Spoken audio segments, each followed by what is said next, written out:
Inferno Men, igniting a culture of evangelization that empowers men to lead in the battle for sainthood. Come join Levi, Devyn, Josh, and John as we engage into the fire. In the name of the Father, and of the Son, and of the Holy Spirit. Come, Holy Spirit, fill the hearts of your faithful, and enkindle in them the fire of your love. In the name of the Father, and of the Son, and of the Holy Spirit. Welcome to another episode of Into the Fire, an Inferno Men's podcast, where every day we fight in the battle for sainthood and strive to live the Great Commission, bringing God to men and men to God. I am your host, Levi, and joining me, as always, we have the panel, Devyn, Josh, and John. Even though they're not a sponsor, we like ice cream. I will say that. Hopefully that can be a sponsor. I will say that. Yeah. If you're listening, Josh and John, yeah, go ahead and be our sponsor. Go to infernomen.com. There is so much information on there, cores that you can attend, family events, couples events, individual events. Go on there. It's fantastic, and it's very well put together. All right, gentlemen, how are we doing today? Good. How are you? Yeah, Good. everybody's good. More awake Yeah. than last time. More awake, yeah. This morning, I walked out to my car to start it, my van, and it was the type of morning that I want to just sit outside with a cup of coffee and just let the morning happen. I couldn't. I had to come here, but it was a great morning. There was no fog, no werewolves. It was fantastic. That was fabulous last time. I loved the there- fog last time. It was Like so rare. smoke? Did you not smell smoke when you came out this morning? I didn't smoke this morning. Yeah, I didn't. I smell smoke. That's just your neighbor. Maybe it was my neighbor. Yeah, maybe it Was was that the cigarette that you were smoking? No. smoke cigarette. Ripping darts in the water. Josh doesn't smoke. All right. Okay, so excuse me. I want to get again real-time reaction to something that I heard, and then we'll move on to Josh's 5-minute lightning quote. But I'm ready right now. No. So I'm not gonna. I was listening to a podcast, and I'm not gonna say what podcast it was. So as sponsor? not to incriminate myself. Plead the fifth. I plead the fifth. 5, 1, 2, 3, 4, 5. But a lady was talking to.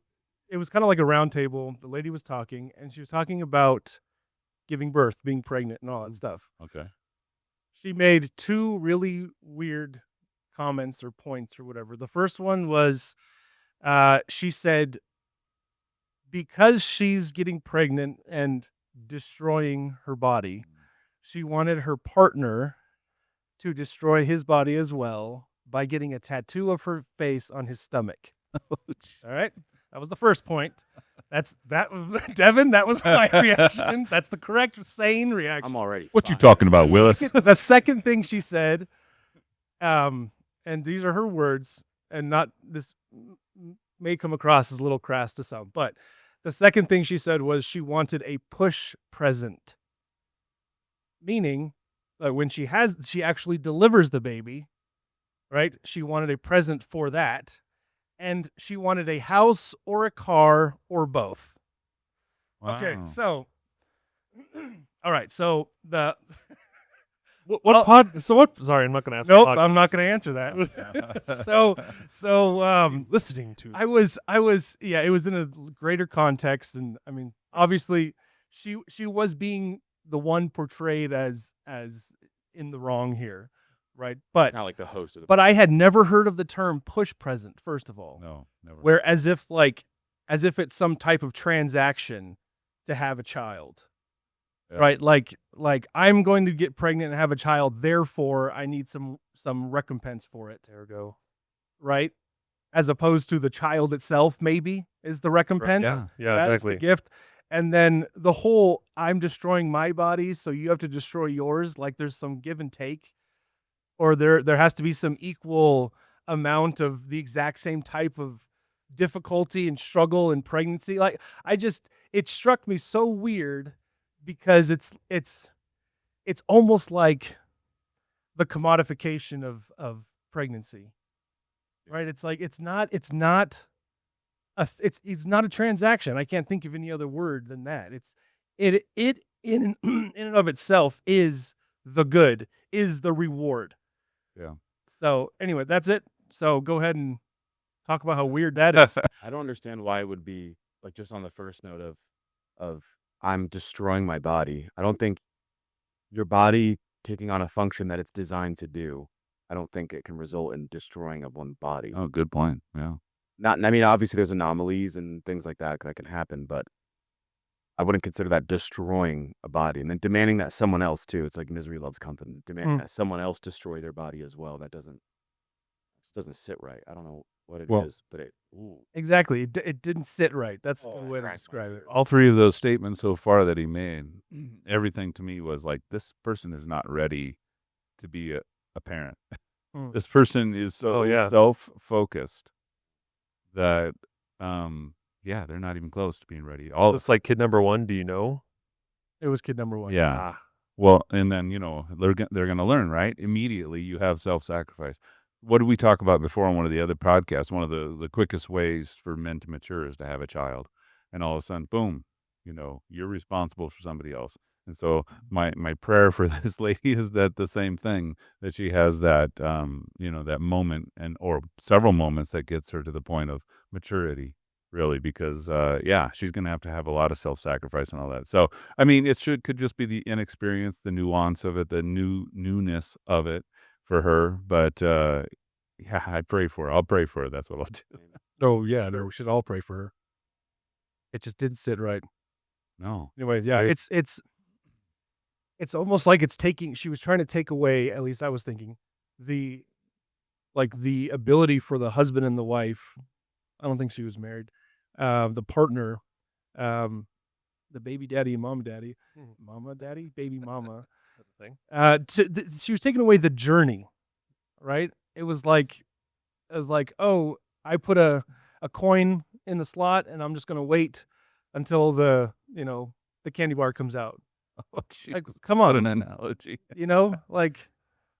It's So transaction. exactly. And it took away just the depth of what creating human life is and raising, and then the future of that life. It's like that's not the end. The birth is not the end. It's the beginning, or actually it's a little bit after the beginning, because the whole process of, the baby, that in and of itself is a miracle, right? The miracle of life as well. And so interesting podcast you were listening to. Yeah, an interesting podcast. I don't recommend it at all. I don't recommend it at all. I think we're all. I didn't even say which one it was, but you didn't. I don't recommend it. Okay. So all right, thanks for that.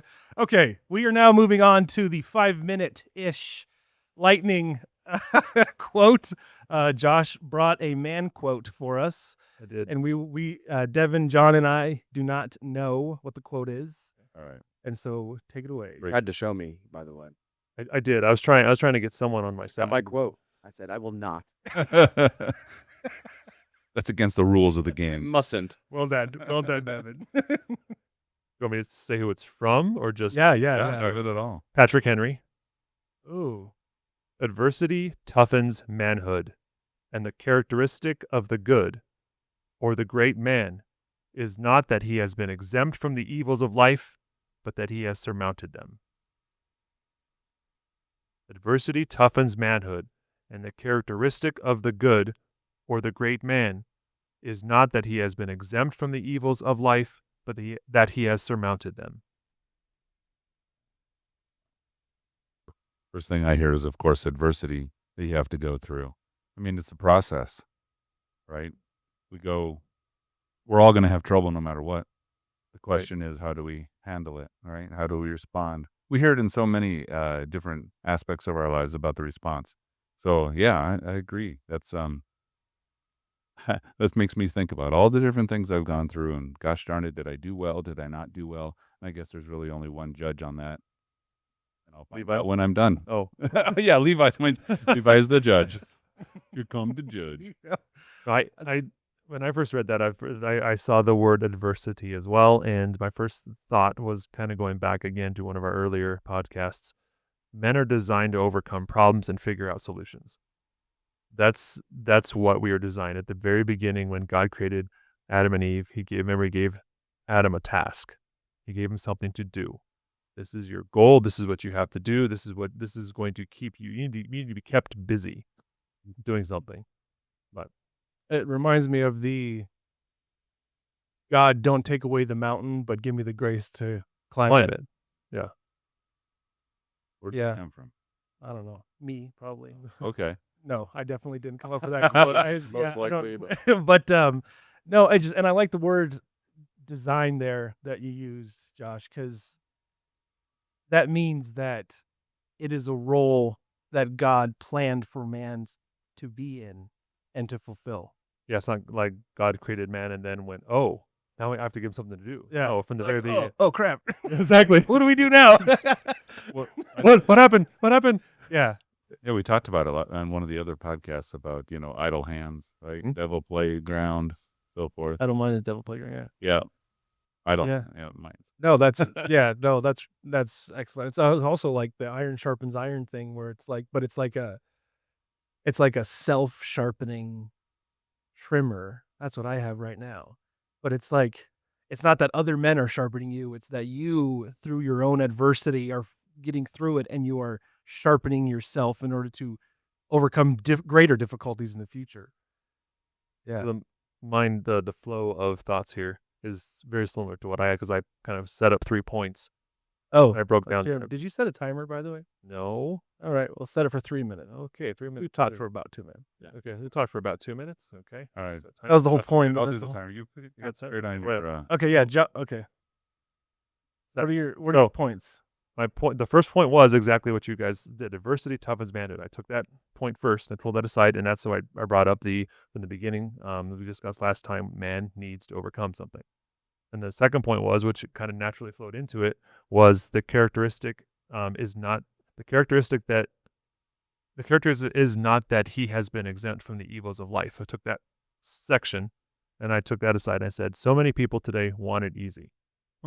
So they don't want to have to deal with the evils of the life. And part of the evils of life are what creates man into man, to create men to be men, is the adversity, the evils in life, the hurdles that have to be overcome.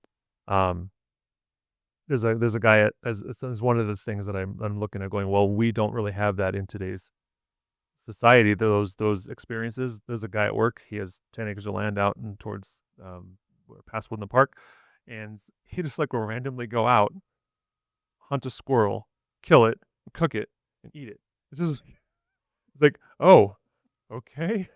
But I'm thinking, and it's funny because our moderns say, oh, that's just kind of odd and bizarre. But then part of me goes, I wish I could kill a squirrel and cook it and eat it. It's that there is a task to be accomplished. He goes, you know what? I'm just going to go out and I'm going to kill a squirrel and I'm going to eat it. So the point is that there was a time where we as men had to overcome something. And that those moments where we are overcoming something is diminishing. They're diminishing. There's not very many opportunities. So I thought, okay, well, yes, we're not pioneers anymore. We're not trying to forge to the West. What are those things that we are trying to overcome? What are those hardships and those hurdles and things? And I wanted your guys' opinion on that, because I didn't have a clear answer. And I don't want to say things like, oh, my job is a hurdle. Well, no. It's not necessarily a hurdle. It's a necessity at this point. Obviously, family's not a hurdle. Family is a blessing. Family can be hard at times, but it's not a hurdle. But what are those things that men have to accomplish? I don't know if you have any just general thoughts on that, but the culture has just totally changed, because what I'm hearing is, we base it on physical hard things, right? Hunting, surviving, the weather, whatever. And now I think we have it much more mental issues that we have to deal with. How do we deal with other people in our society? yeah. How do we deal with, new technology? How do we master AI? Things like that. I think the paradigm has just changed. We have challenges, but they're just not as physical as they used to be. Yeah. So life is in some ways too easy in that respect, but frankly, so much harder on the mental capacity to stay with everybody else. Get to my last point. Go for it. Real quick. So Is that time already? that was time. See, that's why I said ish. 5 minutes. 5 minutes. Okay. So of course the most the most important part of that quote, but that he has surmounted them. So the trials, the evils come in life on a very superficial basis. That's why guys like video games. Video games provide a little bit of accomplishment. I defeated this computer, or I defeated somebody else.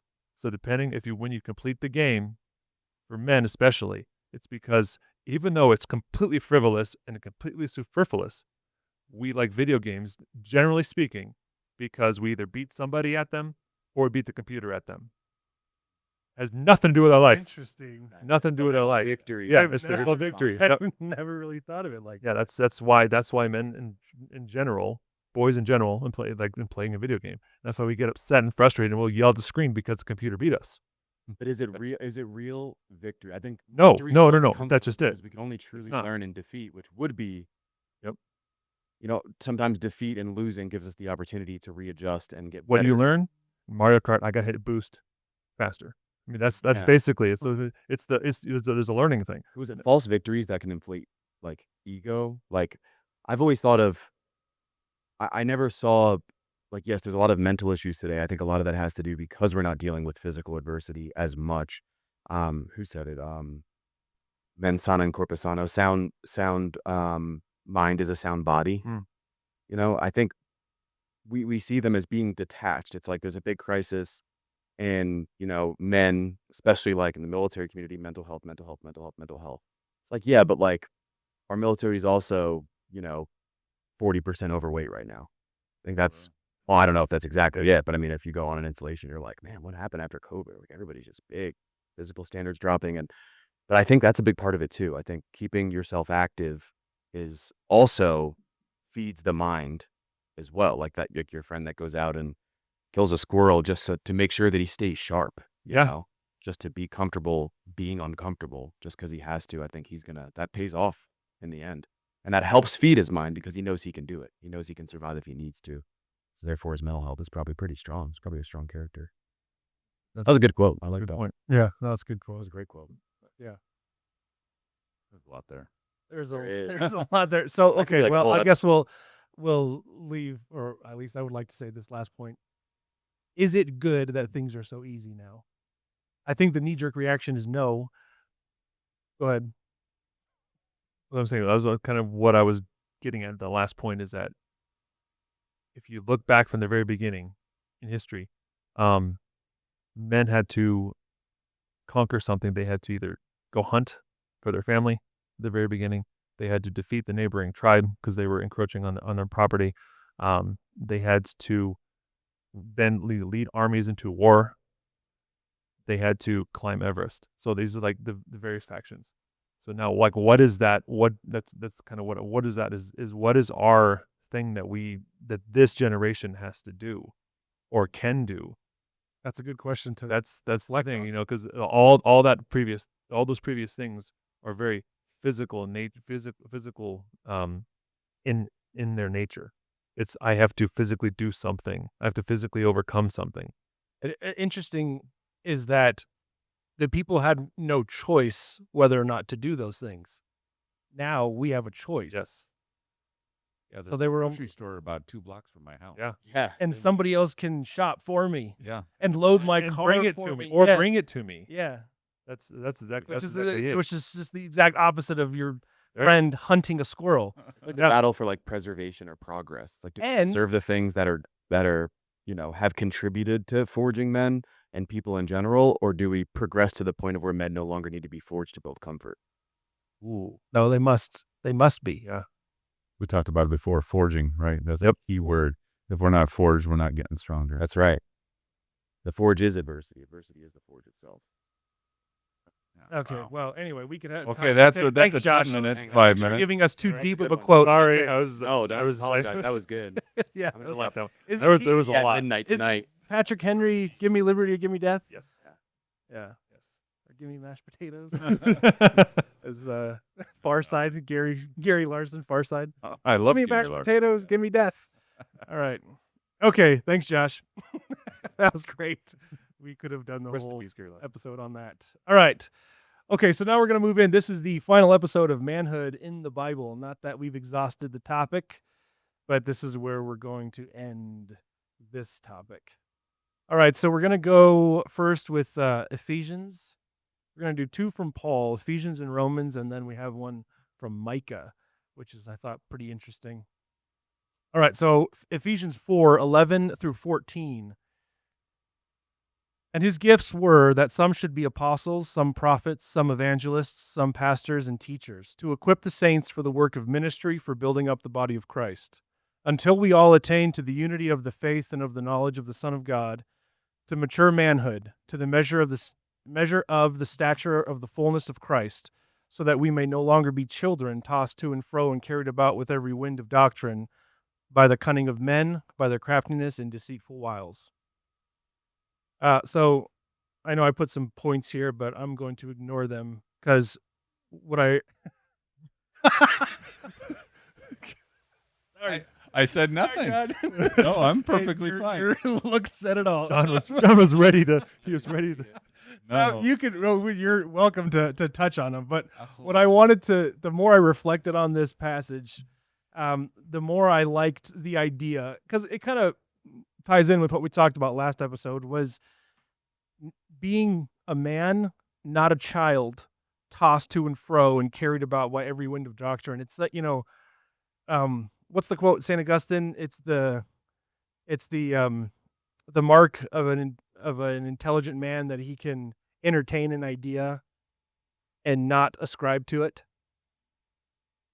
So is that how the quote goes, or something like that? Something like that. There's I know I butchered, no, but that sounds like it's St. Augustine. it sounds like that. I think it's there's a poem I found by Rudyard Kipling, oh, and it's maybe he. no, it's a very, but that sounds exactly something. Yeah. So anyway, the idea is that you can hear lots of different ideas, but you don't instantly just like, oh, this is something I must follow and I have to do this. No, it's, you can actually take it and, and an intelligent man or a reasonable man would be able to analyze it.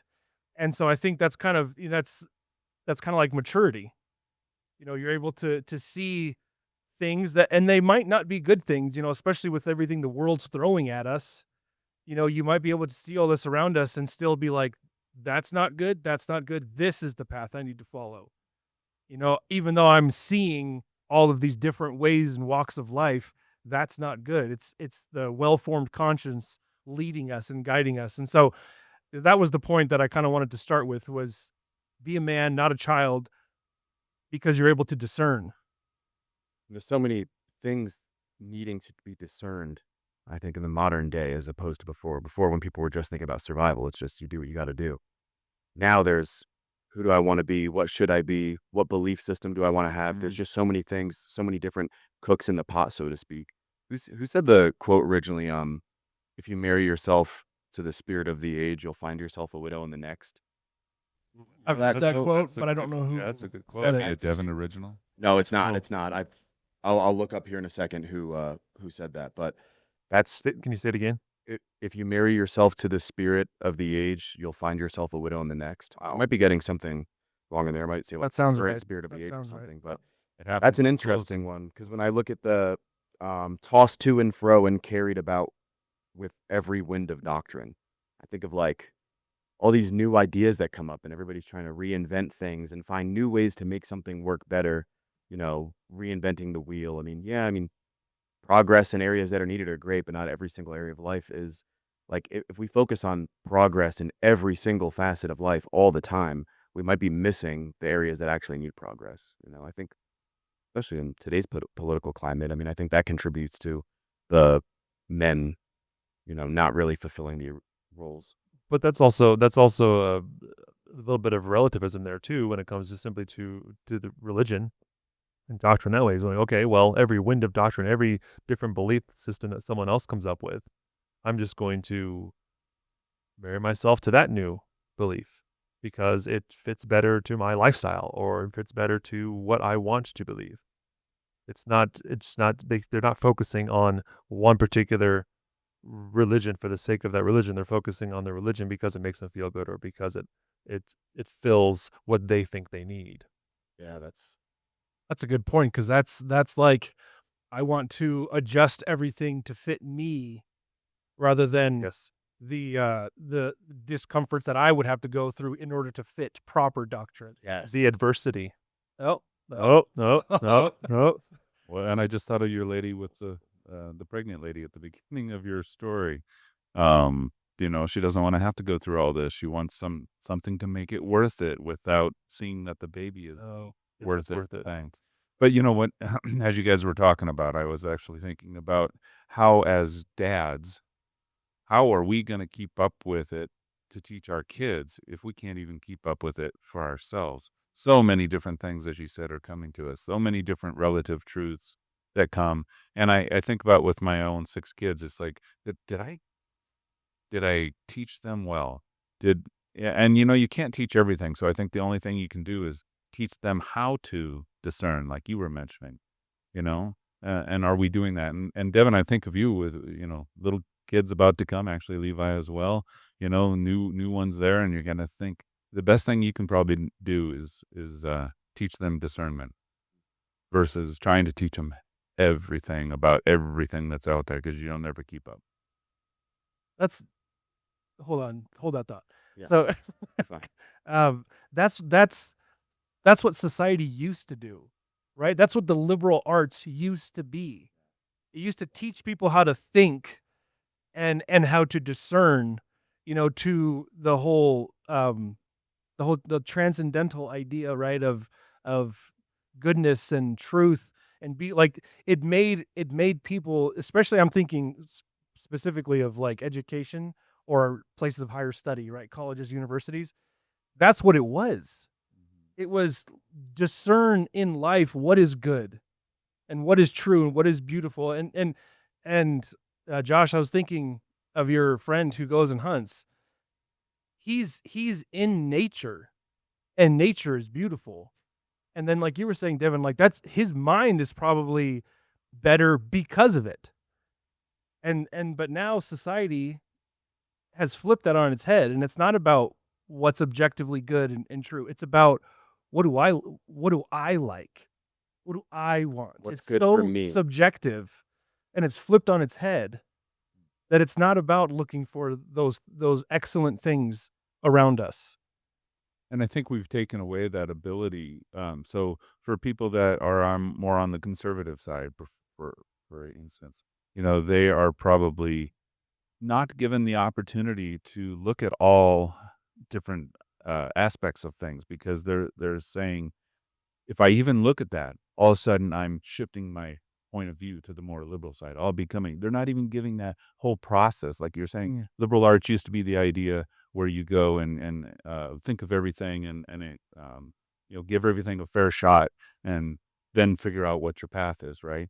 And if you try to look at everything now, oh no, you can't do that. You have to stay in your lane, whether you're on one side of the spectrum or the other. Doesn't matter. But my point is I don't think we're giving everything a fair shot anymore. We're just getting so many voices that say, no, you've got to say this in this lane, or oops, you've gone the other way now. Intellectual cowardice. Yeah, I mean, because let's face it, we got on each other's case. Oh my God, you did what? You watched what movie? You did, you read what book? And listen to what podcast? Yeah, exactly. What podcast? I mean, I'm not, we still have to stay true, but we have to have the strength to stay true. That's why I think it's so important when we train our kids, that whole idea of discernment. I haven't agreed with every decisions my kids have made, but I think that they've used discernment for the most part to get to whatever point they're at right now. So that's a whole nother thing, but it just made me think of it, that we're not giving ourselves the ability in today's day and age to really look at everything. Oh, that's a great point. Because we're being told, hey, you've got to stay in this lane, or I'm going to label you something else. And it's believed. That's a hard thing too. Is it process philosophy that's like valuing the opinion of intellectuals before everything else, so like achievements more so? And you were mentioning school earlier, and that was like the same point I was going to make. Like, I'm still in school now, and it's so strange how some of like the other students professor will say something that can contradict what we read completely, or have their own opinion about what somebody meant in a document that's 2,000 years old. And that's bothersome to me, because they just trust it and believe it, and then you'll hear their conversation supporting it without ever have discerning that thought on their own whatsoever. And that's interesting. I think guys used to get together and do this stuff. Like, what was it? Is it Penn University that Benjamin Franklin founded, right? I think it was Penn University. I don't know. Probably. I believe, but like, it all kind of started with like them creating the first library, just discerning things together, because it was just men, a lot of these people like didn't really go to school, but they would come together and they had a group called like the Junto, and it was just like a thought society of like all these guys that came together, and eventually they started sharing books, and that became like the first library. But they used to get together and talk about these things, like even Like at that this time. podcast. Yeah, exactly. Kind of like how we do We on get this together podcast. and we talk about Yeah, and that. I think that's important for men to have. I mean, that's why core groups are awesome too, because the same thing happens in core groups, Yeah.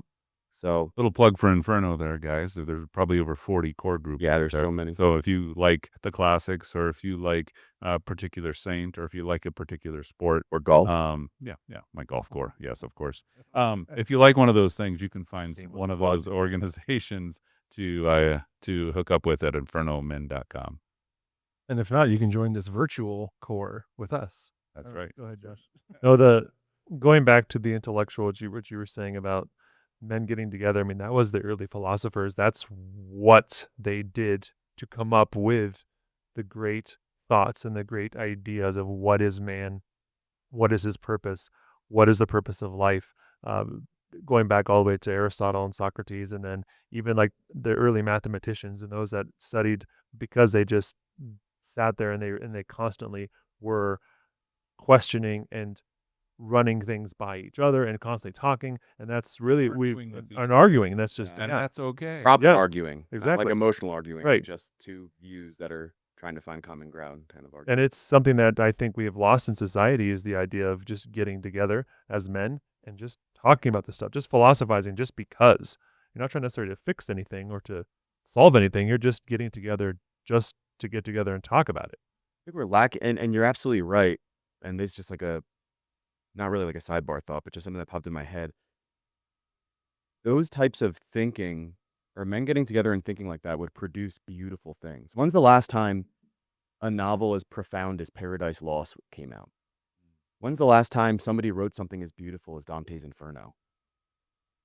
Those, in order to create those kinds of like works of literature, you have to have thought about things to be able to translate and create experiences that reflect those thoughts and those deeper conclusions that you've drawn to. I know. Hitchhiker's Guide to the Galaxy. There it is. Yeah. All I know. They're pretty profound. Yes. Yeah. In many ways. Every time I Yeah. see the number many ways. 42, Exactly. I think about it. You guys don't. Is that based Oh on no, a- I know is what that that- is. that's Oh, the you guys answer. know That's what I've seen the answer. movie, yeah. That's the answer. Is that based on... That movie wasn't just created out of thin air. I'm sure No, it's it was based on a book. something. It wasn't a book? Okay. Yeah, yeah. Cool. There's a whole series.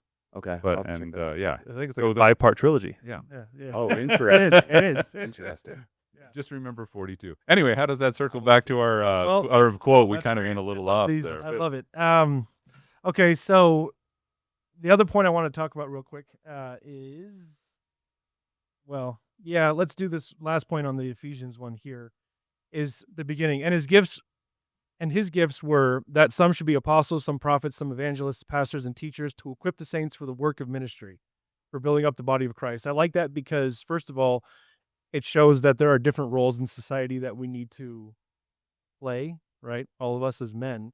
And there are also roles, narrowing it down, in our family, in our work, in our just day-to-day life. We have certain roles as Catholic men, as Christian men, to fulfill. And that equips us, like we said at the beginning of the podcast, in the battle for sainthood, right? Which is the motto of Inferno, this fight in the battle for sainthood. And each of us has a role to fulfill, and that role, aka vocation, is what's going to get us to the sainthood that we're striving for. And I think that's what Paul's saying here. And so I think the manhood that he's talking about is understanding what your role is, fulfilling that role, and that's the path to sainthood. And we'll be taking other people along with us, because the whole point of this was each of us has just different strengths, but the common thing is that so that we attain the unity of the faith and the knowledge of the Son of God. Right? We have a purpose for each of these roles. So it's not just, hey, you're good at this, and here's your talents, and here are your talents, and go off and do whatever. It's bringing it back for the one common goal. At least that's what it says here in Ephesians. Yep. Yeah. So, All right. Any other points on that before we move to Micah? No. I don't like this one because I don't think I've read much of Micah. So Yeah. need to Nobody talk about knows about Micah. he's the kid in the Or- corner. I know a Micah Poor guy. who tried to beat me up in Louisiana. Ooh, Watch out, Mike. pride. His cousin's name was Really? Lincoln. So Yeah, it was a weird story. Okay. You're calling him out right now. No, yeah, I don't want Micah and Lincoln. If you're listening, They're gonna get me. be like, "There's that Devyn kid. We found him. Don't worry, we've got your back. We Thanks, found- guys. If they ever come into the studio, I'm sure they got other cousins that are just like them, so Okay. we might need more. All right. So for context, because this quote seems like it's out of context. For context, this quote from Micah, chapter 6, verse 8. This is the trial of Israel, right? So Jesus, or God in this case, God is saying, all right, Israel, like you're complaining. I did all this stuff for you. I took you out of Exodus and all this stuff, and you can't be complaining anymore. Like, what the heck? You need to stop. All right, so that's what God's saying. And then in response, out of Egypt. out of Yeah. or Exodus, out of Egypt. I was like, I it's like, said, wait a it's minute. like out of Exodus. Is that what it It's like, wait, I was I thinking- can't. No, he can't. No, As the that's old- good. as the brother. That's good. No. Yeah, no, fraternal correction. That's great. Exactly. we took you out of So Egypt. he Got it. took the in Exodus. He took the Israelites There we go. out of There Egypt. we go. Thank you. And then in response, they're saying, "What should we do then?" All right, so this is where it gets crazy. All right, if I can pull it up, because they're basically saying, "Okay, so we're complaining. You're saying you did all this good stuff for us. So how can we repay you?" And so they're saying, "Will you accept, hundreds of calves or thousands of streams of oil and like all the typical things that they would offer in sacrifice?" They're saying, "Will you accept that as recompense?" My phone's not working anyway. And God's response is this: He has told you, oh man. Now, when he says, oh man, he's talking like in general, man, not a singular. He has told you, oh man, what is good. And what does the Lord require of you? Here we go. But to do justice, to love kindness, and to walk humbly with your God. This is the burnt offering and sacrifices I want not. That's what this is referring to, among other things. Yeah. Instructions, right? Instructions of being a man. Instructions of being a leader of your people, as it were. Love kindness, walk humbly with your God, do justice. Oh, here we go. So, hold on. So- did you get it? I was trying to grab It says, so in response, man says, shall I come before him with burnt offerings, with calves a year old? Will the Lord be pleased with thousands of rams, with myriad streams of oil? Shall I give my firstborn for my crime, the fruit of my body for the sin of my soul? Which is a cool line. You have been told, O mortal, what is good. And then he goes in. God says, do justice, love kindness, and walk humbly with your God. It makes me think the fact is he's told us all along what he expects of us, and he keeps repeating exactly what he expects Over of us. and over. We keep and ignoring over. it. Like, Lord, tell us what we Yeah, do. we keep trying to make progress on things that aren't asked to be progressed. That's so frustrating. Why do we do this? Wow. Reminds me of the, as they came out of Egypt, and how many times they complained, and how many times he said, trust in me. Come on, trust me. Oh, no, but it's getting hard. I said, trust me. Hello. Yeah, he already tells us exactly. I mean, it's adversity, Lord. adversity. Yeah, that's Why do you back give to me the your toughest battles? I've told you 8 times what to do. What do you want me to do, God? I've already told you. Exactly. You want me to do this? No, I never said. And yet, he's a loving God, and he keeps Yes, telling still. us. It's like And that he keeps patient telling father. us the bazillionth time of what to do, and we're hard hearts, and we don't listen. He's the perfect example of patience. Yeah. I am the imperfect example of patience when it comes to things like that. Children ask me 3 times. I'm just like, oh, that's it. That's it. You lost whatever it is that you want. That's I'm not telling you. I'm not going to tell you to do it. 3 times. 3 times. I'm having flashbacks, Meanwhile, Josh. We've yeah, done that. I'm sure. Meanwhile, God's like, oh, this is the 375th time. I'm still going to tell you the Say it same thing. again. Yeah, I'll say it again. Wow. Yeah, so I just and the comparison between he's like it's kind of goes back to what you're saying last episode. Like you want to do all these grand gestures and these big things and give your life and fight for all these grand causes. And God's like, stop.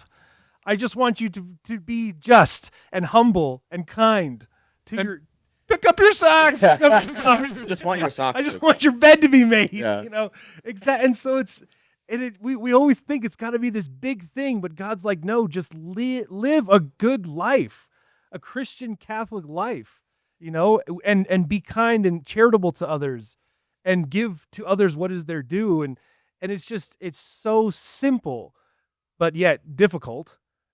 So it's I just love that contrast. I know you're a Dave Ramsey fan too, and so when we listen to the podcast or the radio show, and the person's calling in, and Dave's already given you the 7 baby steps, and yet everybody calls in. But in my situation, this is going. He's like, no, but my thing is different, Dave, and he's like, no. Exactly right. That's exactly right. Yeah, here's the 7 baby steps. Now, I'm not liking 7 baby steps to the Bible or any other thing that God said. Don't get me wrong. But the fact is, he has told us so many times. We just need to, actually, really what we need is faith that it's going to work. Mentioning Levi, you said it was the things that God tells us are simple, but they're not easy. And I think that's the biggest thing is they're not easy. They are simple, but they are not easy. Right. And it's if we want to go back to my original quote, life nowadays is supposed to be easy. That's what everybody thinks. Everything's just supposed to be easy and just handed to me and what have you. It's not. It doesn't mean it's difficult, but it's not easy. So the difficult things in life that we have to deal with now are things where we have to pretty much overcome ourselves and overcome our desires and our wants, and those aren't easy things. Because so many people nowadays just want things given to them. They want the groceries to be dropped off in their house, instead of going to go get it. Something as simple as that. They want someone to pick up their socks. I always tell my kids, convenience costs, no matter what. Convenience will cost you. Yeah. And when you do try to make the Bible and God's word convenient, it may cost you your soul. Ooh. Is that the segue? There's That's the segue. May cost you your soul. All right, last one here. From Paul again. Romans 5:3-4. Not only that, but we rejoice in our sufferings, knowing that suffering produces endurance, and endurance produces character, and character produces hope. This is kind of like what Yoda said to Luke Skywalker about the dark side. Yes, I'm sure. Yes, it's very close. It's pretty much What he said, hatred leads hate to... anger leads to hate leads to suffering, suffer leads to the dark side. Exactly. I was gonna, yeah. Anyway, that's what I thought of when I read this. Yoda, St. Paul, whatever. Lord, please forgive us for all the blasphemy we're creating today. He's laughing. He's laughing. So 2 things. First of all, this is a great list, right? Suffering produces endurance. What is suffering? What is endurance? Endurance produces character. What's character? And character produces hope. Out of this entire quote, my question is, why does St. Paul say those at the end of this list, character produces hope? I think people's characters are contagious. I mean, when we look around the world, we judge our environments by many things, but our interactions that we have with other people are a big factor in that, I think, too. I mean, we judge society based on what society is producing, or how people are moving about within that said society. I mean, all of us probably look to saints for hope. We look to other people as examples all the time in our lives. You mentioned Dave Ramsey earlier. We look to people that have things figured out that we might not have figured out. But that's a result of character in individuals. And everybody's path has been forged by their sufferings. I think, individuals are what produces the basis for people to have hope around them if if they don't have faith in something else. Oh, that's a good point. If they don't have faith in something else. I don't think that if you have a disformed or improperly formed character, I don't think you are mature enough to find hope in adversity. Oh, dang. That's good. Wow. So Say that again. It's like I don't I know will if I try. can. Replay I'll that. try. Exactly. Rewind. If you do not have a character that's well formed, then I don't believe you. I didn't say it. I can't. You said then you're not mature enough to find hope to find hope in adversity. in adversity. Yeah. Nope. That's good. So, because That's because a if your good line. character is focused on you and on wanting to have it easy, and it's not focused on, well, okay, no, this is just another thing I need to overcome, then when those adversities in life hit, you're just going to be depressed and just like, oh, that's just too much. I can't do that. Whereas if you have overcome many things in life and you realize you've overcome many things in life and you've built your character on that, then the hope's going to be there when you run to the next thing. You're like, oh, well, yes, this kind of stinks, but I'm going to be able to get through it. It's like the why me attitude. Like, why is this happening to me, God? As Yeah. opposed to Yeah. you It's a despair instead of a hope. Right. That's the opposite of each other, I think, is that. Yeah, because that's the alternative is despair. And hope as a theological virtue, then it can enlighten us to see spiritually the God's plan or the God's will in every moment of our life, whether it's good or bad. Yeah. Ooh, that's good. The second quote I've written down. I'm just watching mics drop all around me. No, not these. These mics. Yeah, don't worry, Jason. We're not dropping. Yeah, no, dropping these mics. Yeah, can't say anything else about it. No, that was good. Yeah. Why? Yeah. So why hope? Maybe. Okay. There you go. Excellent. All right. Well, that was it. Those are the 3 points that we had from the Bible. So Ephesians, Romans, and Micah. Go read them. Ephesians 4, Micah 6, and Romans 5. All right. So we are moving on now to Devyn's real life experience. I didn't know we had fanfare to go on. Ooh. I think we need John to Devyn's real life experience. This is the true story. I think that's all right, Devyn. All right. You said that he has a second closest voice, right? Really? Hey, Yeah. just because he it can just do it just because it's a himself. little deeper. That's all. Yeah. Devyn, They got a deep you, voice. You can introduce your situation. I mean, Well, Devyn's real life experience. This is the true story. if I had to try to imitate you, it'd probably be higher. Like, hi, I'm Devyn. That was pretty close. that's how I feel like I sound in Yeah. males.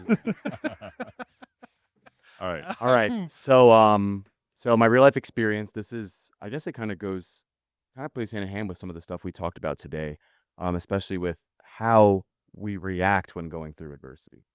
So, as some of you guys know, my wife was in a car accident the week before last. It was pretty bad. It was pretty bad. She was not at fault or any of these things, but I guess I have to explain how the accident kind of happened first for this to all make sense. So there was somebody that was driving erratically, trying to weave in and out of people passing. We were on our way to church. We were driving separately because I was meeting a new friend there. My wife was going to be a few minutes late, so I was like, "Oh, I'm gonna go meet him there."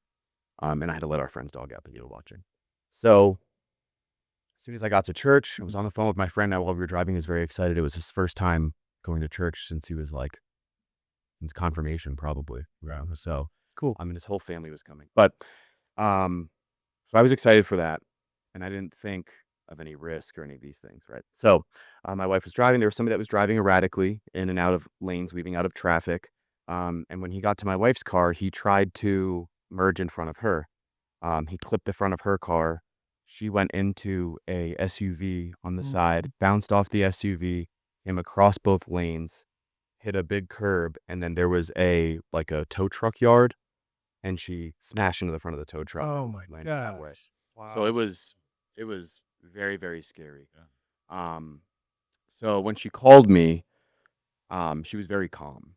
She was very, very calm. She got into a fender bender, like in a parking lot. Someone like tapped her bumper backing out. And she called me freaking out. So I thought this must be less than that. She's like, I got into an accident. I need you to come here. I'm like, okay. Asked her, where are you? She couldn't really answer. I thought that was kind of weird. Luckily, we share our location, so I was able to find her. And when I got there, it was wild. It was like really bad. Her car, out of all the cars, hers was the worst. I mean, obviously she hit a tow truck and got the worst of everything. Just so you guys know, she is okay. Baby's okay. That was Good. That was she going to does be have Yeah, some yeah. my broken next question. bones. Yeah, she has some broken bones, some Good cuts, to hear. bruises, burns, Oh, those kinds of man. things.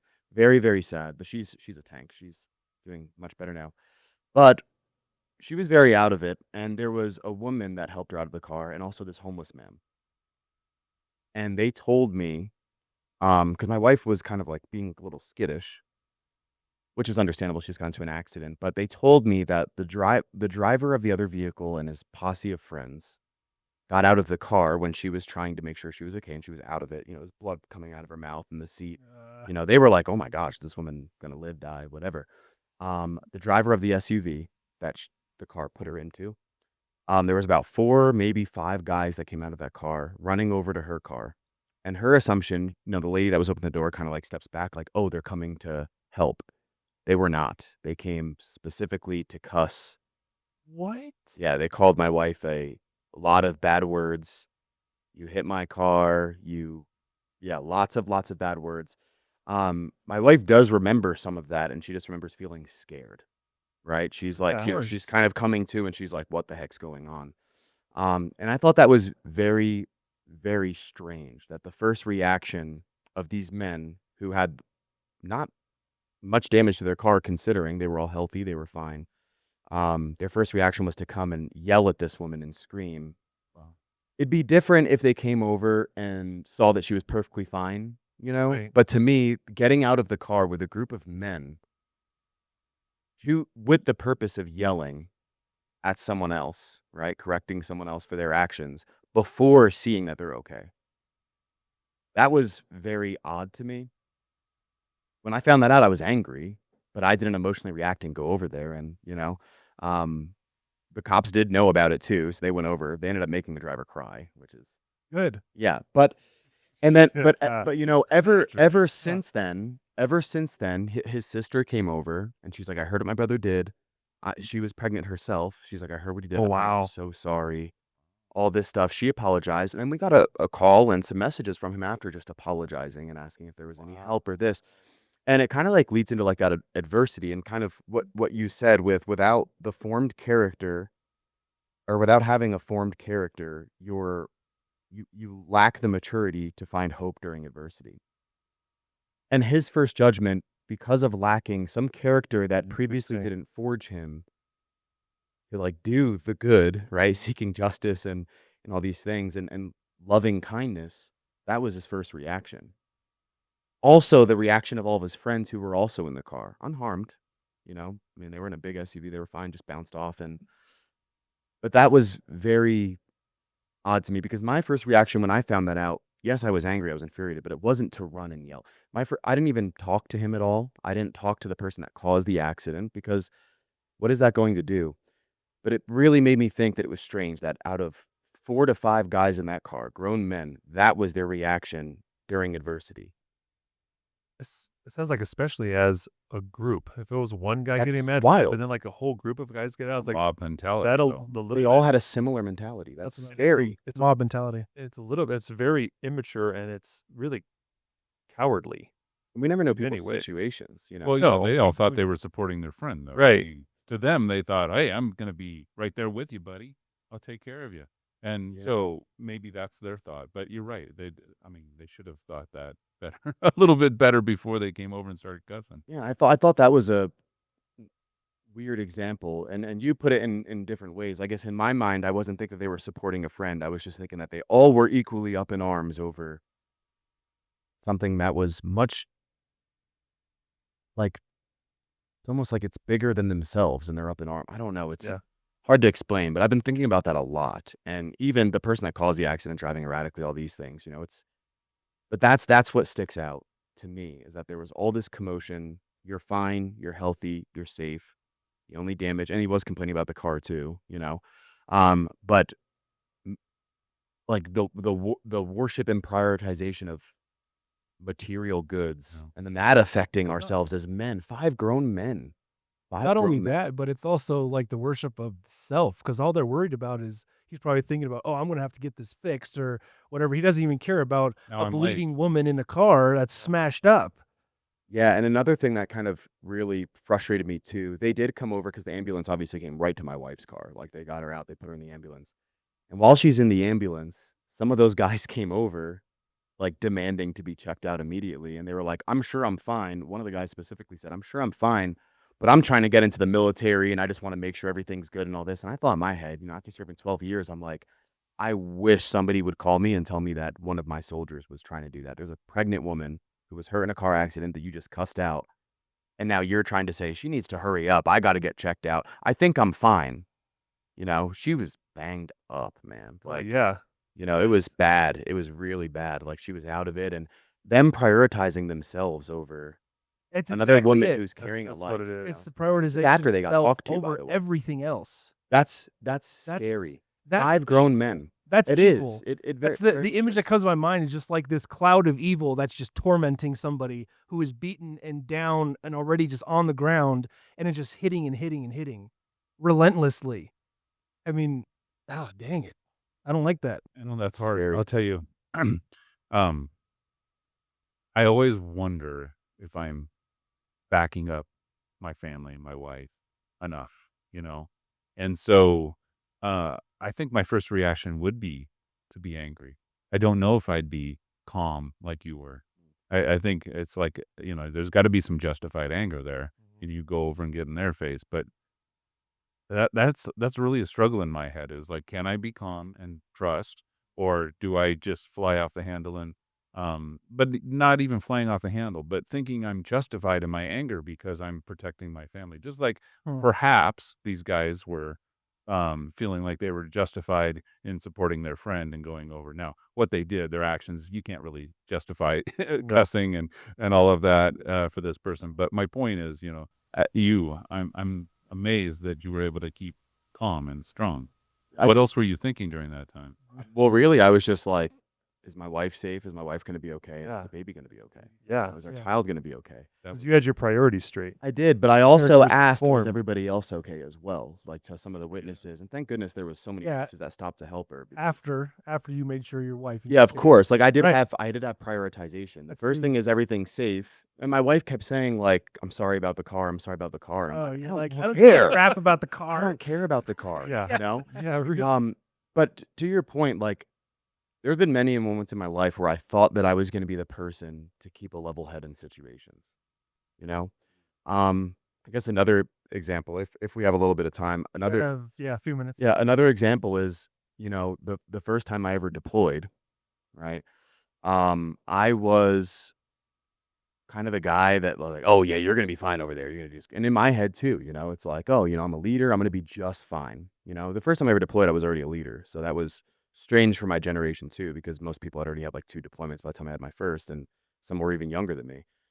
But the first time I ever got shot at, right? It was by myself on a balcony after I came back from like a long mission. Everybody else was still asleep. It was a Fort Observer, so I'm getting passed around like all these different units to go help support them. I get back to like our little building that we're living in Mosul, and I'm on the balcony and I'm like looking out, and this like I'm just thinking like it's a beautiful morning. Like yeah, I should go sleep, but I don't want to wake everybody up and take my kid off. Like I'm already up. Once they get up, I'll just go back to my hooch and I'll sleep. And I'm just sitting there and I lean my weapon down. I take my helmet off and I just feel like by my head and I hear something hit the wall. Well, I heard like a ping at the same time too. And then after like millisecond later, I hear the right. And I'm like, Oh. and I look and there's like dust falling out of the wall. And I look forward and I see like 2 dudes, maybe like a block away, like peeking around a corner, like with an AK. And I'm like, oh, no way, And my LT, he was up early and he had like some headphones in. I don't know what he was doing, like kind of like tucked in a corner, like behind like these sandbags. And he's like, what was that? And I was like, I think I just got shot at. He's like, shoot back. Or he's like, do you see them? And I'm like, yeah, they're right there. He's like, shoot back, return fire. And I'm like, I can't. I'm like looking at my rifle as it's leaning against the wall, and he's like, well, get down. And I said, I can't. And I thank God all the time that like that round was already pretty close. You know, it was probably just some, you know, random people. It wasn't like ISIS guys or anything. It was just kids that probably found a rifle and were like, ooh. But still, I was like, you know, that first one was close. If they have any amount of skill, they're going to hit me again. I kept thinking that, but I just couldn't move. I froze, Wow. you know? And that was my first time ever getting like directly shot at. Like I was the target. And that was very strange, but I was like sick for days, you know, like laying in bed, just like, what kind of man am I? Like everybody expects me to be this person that can rise to the occasion and this, and like they look to me for, and look what happened. You know what I mean? So I think like we all don't know exactly what we're going to do in situations when we're faced with adversity. But you know, yeah, like we said, that character does produce hope. But even sometimes in moments when we think we have hope or we have that character, sometimes it's hard to find enough hope to move out of danger in the first place to make it through the adversity. So it's even more important to be comfortable being uncomfortable and face adversity, because even we as men who think that we have our set of values determined can feel compromised with ourselves in those moments as well. But after I faced that little piece of adversity, like 3 days later, I was like, I got to snap out of it, man. It's time for me to get back out there. I was fine ever since. Anything that happened after that, it was fine. But we can say that we would experience, or that we would do something in an experience, think that we would do something in an experience, but until it happens, we don't know. Right. But after that experience, I was fine with it ever since. Right. That's A wonderful story. interesting. And I think that those men that got out of that car probably have never been in that situation before. So, you know, I try to like grant some grace, and, you know, I've been praying for them a lot, but he did apologize and I hope that he would never do something like that again, because now that he's been through it and he was disappointed with the way that he acted, I think that's what forges character in that moment. I think that was his moment of adversity. And now he's going to have the character to go on and produce hope in the world because of it. Ooh. You know? That's it. You are Wow, a wise that's it. man. Wow. Thanks, Devyn. Bro. Wow. That was good. That was two stories. That was two. That was Two two. life That's a free life. John made me experiences. think of Yeah, but that's great. Those are great. Both of those were And that's an excellent note to end on. So that's it. Build Thanks character. for yes. build what- character, build hope. build character, build hope. Oh, did we have a challenge? For today's challenge, I have a challenge, actually. I was watching a podcast with this Do it. You this, got like, 30 monk seconds. brother. Okay. Hopefully better than his podcast he was listening to. This Sunday, my goal is to better have up my here. whole household, which is just my wife and I for now, that have cell phones, because the baby doesn't have cell phone, obviously. His hands aren't out of the womb yet.